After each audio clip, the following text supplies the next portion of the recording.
I just got done playing a ton of the Final Fantasy Crystal Chronicles Remaster, and let me tell you, from the bottom of my heart, my god, what a waste of a remaster.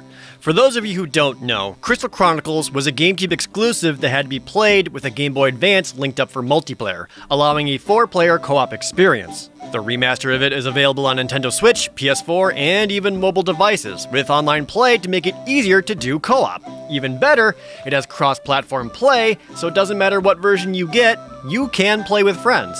And I hate it.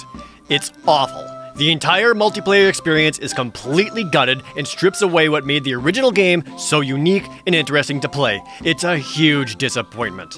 It's essentially a dungeon crawler with numerous dungeons available to play through, solve puzzles, kill monsters, and collect materials for new equipment. Story-wise, at the end of each of these dungeons is a tree that gives a special drop of water called myrrh, which is used to protect your village from the harmful poo gas known as miasma. Gameplay-wise, it's why there's a protective chalice holding the miasma back, and is an excuse to keep multiple people together and nearby, otherwise they'll quickly die. Along the way, numerous cutscene events play out on your travels. Sometimes it'll give you some bits of information, develop the lore of the world, and every now and then, provide a choice for you to make that becomes relevant later. These happen randomly on your way to dungeons, or going to towns, or moving on to the next major area. This makes the whole game about the journey itself, rather than the goal or destination. It's about your travels. The events and choices especially end up being important in the endgame, and to make it about your journey, you create your own character for your starting village. It has 4 playable races, which are ephemeral bird people, prototype Lalafels, human,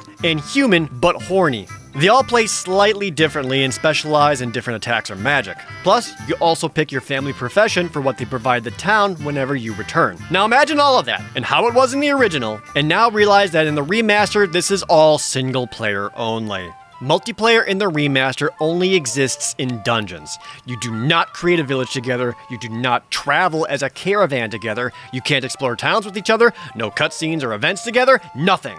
You can run around and kill stuff together, but that's it. This is antithetical to what the original was about. It was about the journey that you went on with your friends, coordinating with your friends to cover what was needed in your village, make it easier to upgrade or explore, to combine your attacks, and the cutscene decisions were delegated randomly, so it isn't always about player one. And without going too much into spoiler territory, the end of the game asks you, hey, what happened at this moment and what did you and your friends choose to do? What do you remember? Now all of that is gone. You're just on your lonesome, isolated adventure. The cooperative concept it was created with in mind is stripped down to basically a single player game, but sometimes your friends and randoms can help you kill stuff. Even your home village, to get the other professions filled, you have to create a total of 8 characters to have every single one, instead of having friends taking those spots. For the record, I speak from experience as I did play the original GameCube version with Game Boy Advances, the link cables, and 3 friends. And we had a great time. The remaster doesn't have that sense of camaraderie at all.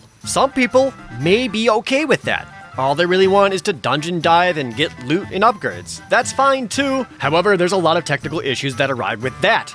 The party and friend list system is a goddamn mess. You have a massive friend code that you exchange with others to have people to easily invite, or if you play with randoms, you can become their follower after, and if they follow you back, then you are friends and can continue to play together. I did experience a sprinkling of lag while playing online and some disconnects, but it wasn't so often or so frequent that it was a strong grievance. That said, dungeons were fine, playing with friends was enjoyable, we defeated what felt like much easier bosses than they originally were, and then we had to disband. Every time. At the end of every single dungeon, you have to disband your party. You can immediately do the same thing again, but to change dungeons, go back to town, or anything like that, you disband, and you're back by yourself. Worse than that, only the host actually makes progress for dungeon clear and collecting the myrrh. The other players are just there to collect whatever stat boost item at the end, and that's it. And after the boss, when you get mail from your family back home, only the host gets any mail. The other players have to wait there doing nothing like the unloved forgotten child that they are. There's also no way to switch hosts or party leader afterwards to do the same dungeon. You still have to disband and do it all over again.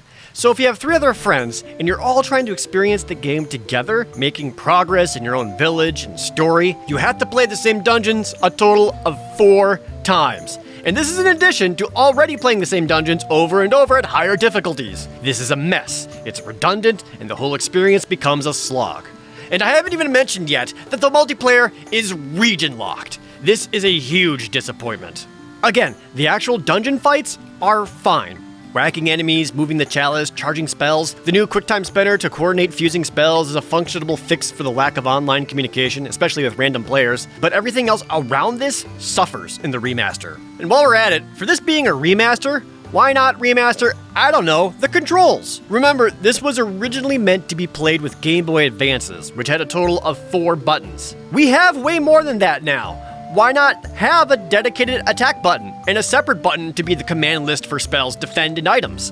That alone would make things way less clunky. Or the biggest inconvenience that people complained about originally, the chalice bubble. Why not zoom the camera out slightly and increase the safe zone? Instead, it's the same, and with widescreen displays, it feels more constricted and claustrophobic than it did before. And I know why all of these issues are in here. It's because Square really wanted to have mobile versions. That's why the controls aren't tweaked, it's why the friend list things are so clunky, it's why there's paid DLC for stuff such as a bunch of gil or faster health regeneration. They wanted that phone money. I've already seen people stating that they'll just wait for these issues to get fixed or patched out. I'm going to be straight with you, they won't.